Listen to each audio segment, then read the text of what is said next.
মায়ের কষ্ট কোনো পাল্লায় যায় না তো মাপা, হাসি মুখে ঘুরে বেড়ায় দুঃখ রেখে চাপা। আমাদের একটা বাস্তব জীবনের কাহিনী বলছি। মোটামুটি কথা হলো, খুব অভাব দরিদ্র, মাছ জুটতো না, মাঝে মাঝে চিংড়ি মাছ আসতো। 50 গ্রাম চিংড়ি মাছ নিয়ে তরকারি ছেড়ে দেওয়া হতো। সেই চিংড়ি মাছ খাওয়ার সময় মায়ের গালে পড়ে গেলে মা আবার আমাদেরকে রিটার্ন করে দিত গাল থেকে বাইর করে। এটা প্রত্যেক মায়ের বৈশিষ্ট্য আছে।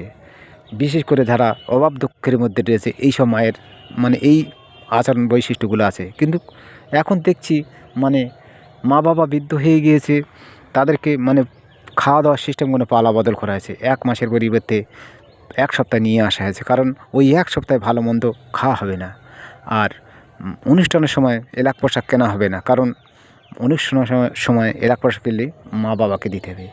এই নিয়মকানুনগুলো কিন্তু আমাদের যারা স্ত্রী আছে তারা শিখিয়েছে, তারা খুব মহান।